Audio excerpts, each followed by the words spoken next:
निधीनां त्वा निधिपतिगुं हवामहे वसो मम आहमजानि गर्वध्वमा त्वमजासि गर्वधम्मा ॐ शशि न इन्द्रो बृहस्रवाः शशि न पूषा विश्ववेदाः शशि न सारिक्षो वरिष्ठनेमिः शशि नो बृहस्पतिर्दधातु ॐ पयः पृथिव्यां पय ओषधीषु पयो दिव्यन्तरिक्षे पयोधाः पयस्पतिः प्रदिशः सन्तु मह्यम् ॐ विष्णोरराटमसि विष्णोः स्नप्त्रेक्षो विष्णोः स्योरसि विष्णो ध्रुवोऽसि वैष्णवमसि विष्णवे त्वा ॐ अग्निर्देवता वातो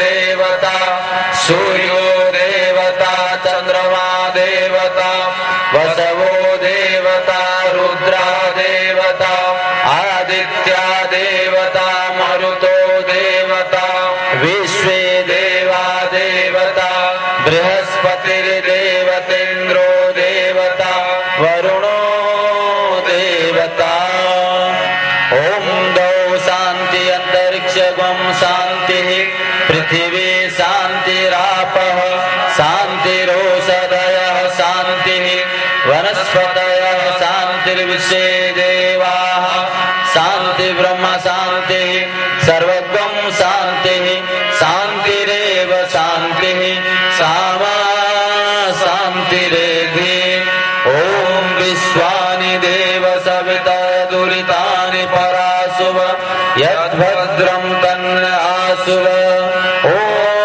शान्तिः शान्तिः शान्तिः सर्वारिष्टस्य शान्तिर्भवतु। निजर मस्तक रे स्पर्श करंतु आओ मेखलारे भी छाड़ी पारिबे बा एक कोनोसी पात्र रे एकत्रित करि नंतु। नैऋत्यं मधुसूदनं पश्चिमे चैव गोविन्दो वायव्यां तु जनार्दन उत्तरे श्रीपतिरक्षेत् ईशान्यां हि महेश्वर ऊर्ध्वं रक्षतु धाताओ अधोऽनन्तश्च रक्षतु अनुक्तमपि अत्स्थानं रक्षतु सोममाद्रिदिक् अपसर्पन्तु ते भूता ये भूता भूमि संसिता ये भूता विघ्नकर्तार ते गच्छन्तु शिवाज्ञया अपक्रामन्तु भूतानि पिशाचा सर्वतो दिशं सर्वेषां विरोधेन यज्ञकर्म समारभे यज्ञकर्म समारभे।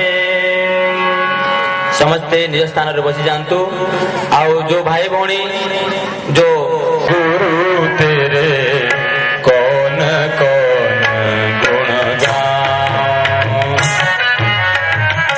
कौन कौन गुण गाऊं गुरु तेरे कौन कौन गुण गाऊं ब्रह्मा विष्णु महेश्वर सबके ब्रह्मा विष्णु महेश्वर सबके कौशल तुम में पाऊं गुरु तेरे कौन कौन गुण गाऊं गुरु तेरे कौन कौन गुण गाऊं कौन कौन गुण गाऊं गुरु तेरे कौन कौन गुण गाऊं।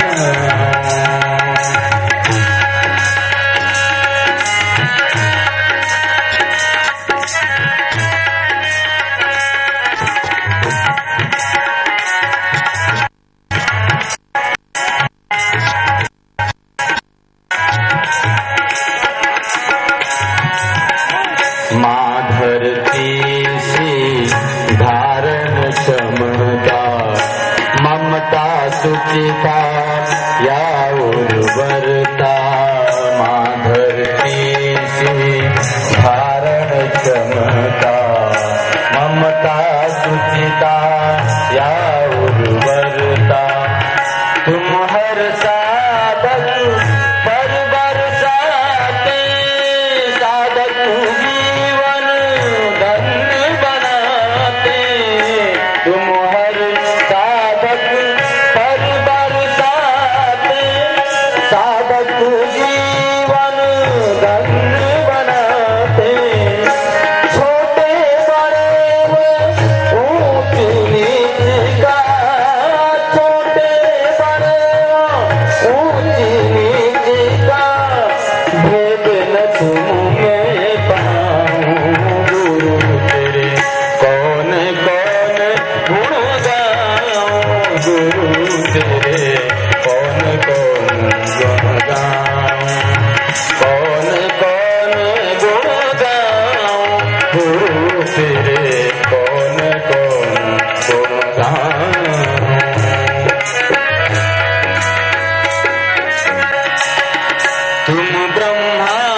तुम ब्रह्मा जैसे वरदानी, विष्णु सरीखे पालक ज्ञानी। तुम ब्रह्मा जैसी वरदानी, विष्णु सरीखे पालक ज्ञानी। शिव जैसे प्रिय और वरदानी, शिव जैसे प्रिय और वरदानी। पुरुष रूप में मां कल्याणी, अपना सब कुछ सौंप तुम्हीं को, अपना सब कुछ सौंप तुम्हीं को। मैं भी धन्य कहूँ गुरु तेरे, कौन कौन गुण गाऊं गुरु तेरे, कौन कौन गुण गाऊं, कौन कौन गुण गाऊं गुरु तेरे, कौन कौन गुण गाऊं। पानी गाएगा सधनी पा म पद मरे सधनी रे सा। यज्ञ रूप तुम जग हितकारी, महाकाल के तुम अवतारी। यज्ञ रूप तुम जग हितकारी, महाकाल के तुम अवतारी। अशिव विनाशक प्रलयंकारी, अशिव विनाशक प्रलयंकारी, अशिव विनाशक प्रलयंकारी, अशिव विनाशक प्रलयंकारी। युग निर्माणी टेक तुम्हारी, अशिव विनाशक प्रलयंकारी। युग निर्माणी टेक तुम्हारी, जीव तुम्हारे लिए सीमित, जीव तुम्हारे लिए सीमित। मैं भी मर खप जाऊं गुरु तेरे, कौन कौन गुण गाऊं गुरु तेरे, कौन कौन गुण गाऊं। आप में से यहाँ जितने भाई बहन बैठे हैं, उसमें से गायत्री महामंत्र की दीक्षा अभी तक कौन कौन नहीं ले पाए हैं, वो हाथ ऊंचा करें। गुरु तपस्वी होना चाहिए, इसलिए आपको बताना जरूरी है। उनके पास एक गाय थी, गाय को वो जौ खिलाते थे। गाय के गोबर के साथ जो कुछ जौ निकल आते थे, उस जौ की रोटियां बनती थी। और गाय के गोबर से निकले जौ की रोटी और उसी गाय के दूध का छाछ, बस 24 वर्षों तक केवल वही जौ की रोटी और छाछ खा करके 24 लाख गायत्री महामंत्र के उन्होंने 24 पुरस्चरण किया। एक पुरस्चरण करने में 24 लाख गायत्री महामंत्र का जाप करना पड़ता है। और आप यदि करना चाहेंगे तो इसके लिए आपको 6.5 घंटे अर्थात 66 माला रोज जपना पड़ेगा, तब जाकर के एक वर्ष में एक पुरस्चरण पूरा होगा 24 लाख का। और ऐसे उन्होंने 24 वर्षों तक कंटिन्यू 24 पुरस्चरण किया। गायत्री महामंत्र के जो 12 पुरस्चरण कर लेते हैं, उन्हें ऋषि विश्वामित्र का पद मिल जाता है। परम पूज्य गुरुदेव ने ऋषि विश्वामित्र से भी डबल तप किया है, डबल पुरस्चरण किया है, 2 गुना। इसीलिए ऋषि विश्वामित्र जी ने गायत्री को शापित कर दिया। गायत्री महाशक्ति का जब इंसान ने दुरुपयोग करना शुरू कर दिया था, तो फिर ऋषि विश्वामित्र जी ने गायत्री को शापित कर दिया, अर्थात कीलित कर दिया, प्रतिबंधित कर दिया, उस पर ताला लगा दिया कि जो विश्वामित्र स्तर का ऋषि होगा वही इसके प्रतिबंध को हटा सकता है, वही इसका उत्कीलन कर सकता है, वही इसका शाप विमोचन कर सकता है, और फिर वही किसी को गायत्री की दीक्षा दे सकता है, तभी गायत्री फलित होगी। परम पूज्य गुरुदेव ने ऋषि विश्वामित्र जी से डबल तप किया और उससे श्रेष्ठ पद उन्होंने प्राप्त किया। गायत्री महामंत्र का उत्कीलन किया, शाप विमोचन किया और इस गायत्री महामंत्र को आज वो सबको प्रदान कर रहे हैं, सबको दे रहे हैं। जो भी परम पूज्य गुरुदेव से जुड़ करके इस समय गायत्री महामंत्र का जाप कर रहे हैं, उनको आध्यात्मिक और भौतिक दोनों प्रकार के लाभ मिलते चले जा रहे हैं, दोनों प्रकार के लाभ मिल रहे हैं। आपके सामने प्रत्यक्ष में उदाहरण है हमारे आदरणीय भाई साहब हुकुमचंद जी। हुकुमचंद जी की दोनों किडनी फेल हो गई थी, गए थे साउथ में इलाज कराने के लिए। डॉक्टर ने कहा कि बचना मुश्किल है, दोनों किडनी जवाब दे दिया, दोनों किडनी फेल। उन्होंने अपने रिश्तेदार जो पूज्य गुरुदेव से जुड़े थे, गुप्ता साहब, उनको उन्होंने कहा कि आप शांति कुंज फोन करिए। शांति कुंज को फोन किया, माता जी से बात हुई। माता जी ने कहा कि बेटे चिंता न करना, डॉक्टरों को अपना काम करने दो, हम अपना काम यहाँ से कर रहे हैं। और उन्होंने वहां से पता नहीं क्या किया। दूसरे दिन जब फिर से उनका परीक्षण हुआ तो फिर डॉक्टर सब आश्चर्यचकित, ये रातों रात चमत्कार कैसे हो गया, रातों रात इनकी किडनी किसने ठीक कर दी, इनकी किडनी कैसे सही हो गई। और रातों रात उनकी किडनी सही हो गई और वो अभी आपके सामने जीवित हैं और सेवा में लगे हुए हैं, अभी वो काम में लगे हुए हैं। लाखों करोड़ों व्यक्ति के जीवन का उद्धार कल्याण परम पूज्य गुरुदेव ने कर दिया, उनकी मां शक्ति ने। तो कौन सी शक्ति की? उनकी गायत्री उपासना की शक्ति ये चमत्कार किया। जो भी उनके पास गए, यहाँ बहुत सारे ऐसे परिजन बैठे हुए हैं जो भी पूज्य गुरुदेव के पास गए और पूज्य गुरुदेव ने उनके जीवन को बदल दिया, उनके जीवन का कल्याण कर दिया। उनका ना जाने उनको क्या क्या उनको मिलता चला गया, सब सुख सब कुछ मिलता चला गया। बहुत सारे ऐसे व्यक्ति, हम अभी एक ऐसे व्यक्ति से केसिंगा में मिल करके आए जो साइकिल पर चलते थे और छोटा मोटा कोई काम रोजगार करते थे। आज वो व्यक्ति 4-5 मिल के मालिक हैं और करोड़ों में खेल रहे हैं, अभी वो करोड़पति बने हुए हैं। पूज्य गुरुदेव के पास गए, पूज्य गुरुदेव से उन्होंने जो नहीं मिलना चाहिए वो उनको मिल गया। इस समय करोड़पति के सिंगा में अभी गायत्री परिवार के बहुत सक्रिय निष्ठा कार्यकर्ता हैं। पूज्य गुरुदेव गायत्री महाशक्ति के माध्यम से लाखों करोड़ों व्यक्ति का कल्याण कर दिया। सब कुछ इससे मिलता है, भौतिक सुविधाएं भी मिलती हैं और आध्यात्मिक उन्नति भी प्राप्त होती है। तो परम पूज्य गुरुदेव ने 24 पुरस्चरण किया और गायत्री महामंत्र का उत्कीलन करके सबको उन्होंने उपलब्ध कराया। और क्या चमत्कार किया इन्होंने? आज तक इतने बड़े लेखक एक संसार में कोई नहीं हुए हैं, इतने बड़े लेखक। केवल इन्होंने प्राइमरी स्कूल तक पढ़ाई की है, साक्षात प्रज्ञावतार इन्हें इसलिए कहा जाता है कि केवल इन्होंने प्राइमरी स्कूल तक 4वीं-5वीं कक्षा तक पढ़ाई की, लेकिन इन्होंने क्या क्या कर दिया? चारों वेद, 108 उपनिषद, 6 दर्शन शास्त्र, 20 स्मृतियां, 18 पुराण, 18 उप पुराण, जितने भी हिंदू धर्म ग्रंथ हैं सबका इन्होंने हिंदी में ट्रांसलेट कर दिया, हिंदी में अनुवाद कर दिया, जितने भी हिंदू धर्म ग्रंथ है सबका। इसके अलावे 6 खंडों में प्रज्ञा पुराण लिखा, इसके अलावे लगभग 3200 किताब, 3200 किताब सभी विषयों पर लिख दिया। अब आप ये बताइए, प्राइमरी स्कूल का पढ़ा लिखा इंसान कभी इतना साहित्य लिख सकता है? नहीं लिख सकता है। तो ये साक्षात श्रेष्ठ विचार अर्थात प्रज्ञा के अवतार स्वयं प्रज्ञा स्वरूप हैं। इनको वेद मूर्ति की उपाधि दी गई, स्वयं ये प्रज्ञा स्वरूप हैं, स्वयं ये प्रज्ञावान है, प्रज्ञावतार है। और इतना साहित्य इन्होंने लिख दिया, भूतो न भविष्यति, जो आज तक कोई न लिख सका है और न आगे लिख सकेगा।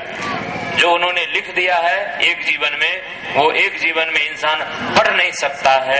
ऐसे विलक्षण कार्य करते हैं जब ब्रह्म इस धरती पर अवतार लेते हैं, जब भगवान का इस धरती पर अवतार होता है। लाखों करोड़ों व्यक्ति का संगठन बना दिया, लोग 2-4 शहरों में अपना मकान बनाता है। परम पूज्य गुरुदेव ने गांव-गांव में गायत्री प्रज्ञापीठ, चरण पीठ, शक्तिपीठ और लगभग 24,000 शक्तिपीठों का निर्माण कर दिया। आपके हाथीबंदा में भी शायद एक गायत्री प्रज्ञापीठ या शक्तिपीठ है, अभी हम वहां नहीं गए हैं देखने के लिए, दर्शन करेंगे जाकर के। ये छोटा सा गांव, यहाँ भी उनका भवन बन करके तैयार, गायत्री माता का भवन, पूज्य गुरुदेव का भवन बन करके तैयार हो गया। लाखों करोड़ों व्यक्तियों का कल्याण पूज्य गुरुदेव ने सारी दुनिया में, दुनिया के 180 देशों में परम पूज्य गुरुदेव के विचार फैलते चले जा रहे हैं और लोग इसे अपनाते चले जा रहे हैं। आप समझिए, इस युग के अवतार को समझिए और उनसे जुड़ करके अपने जीवन को धन्य बनाइए।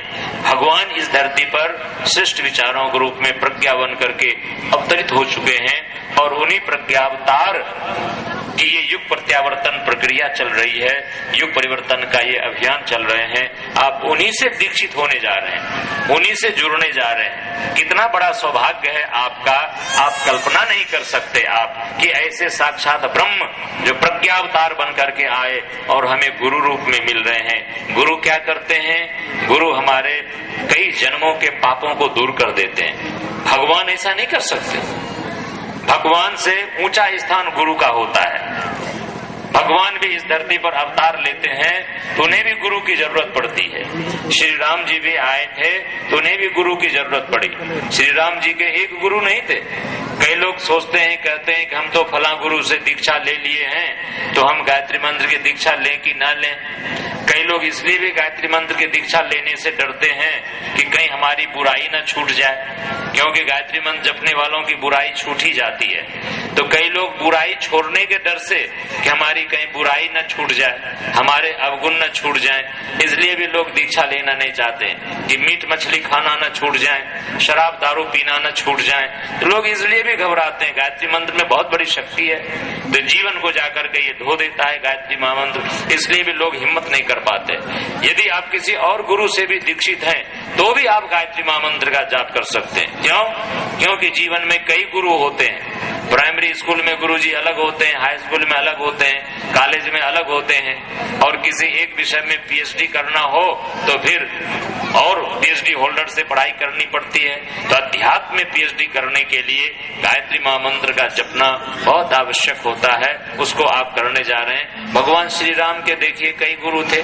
बचपन में गुरु वशिष्ठ थे, बड़े होने पर गुरु विश्वामित्र जी थे। जब वो वनवास को चले तो गुरु भरद्वाज मिले, गुरु अत्रि मिले, गुरु कश्यप मिले, ना जाने कितने ऋषियों का ज्ञान उन्हें प्राप्त हुआ और उसी ज्ञान के बल पर अपने जीवन को सफल कर पाए, अपने अभियान को सफल कर पाए। रावण का अंत करके राम राज्य की उन्होंने स्थापना कर दी। भगवान श्री कृष्ण के कई गुरु थे।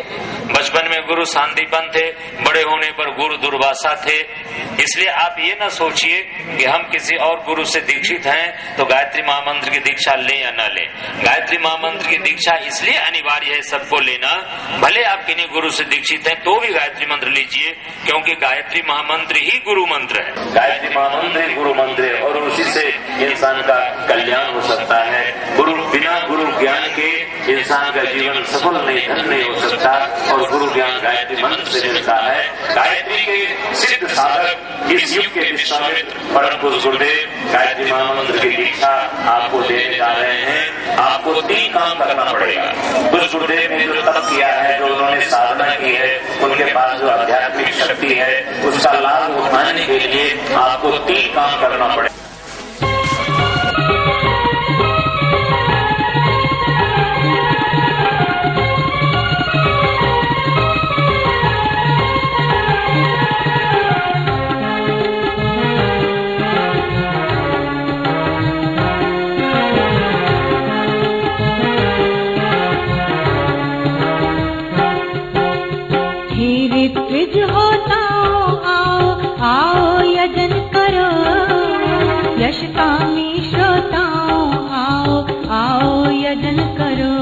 आओ मिलकर यजन करो, आओ मिलकर यजन करो।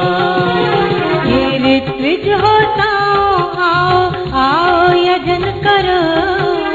यशकामी श्रोताओ, आओ आओ यजन करो। आओ मिलकर यजन करो, आओ मिलकर हवन करो।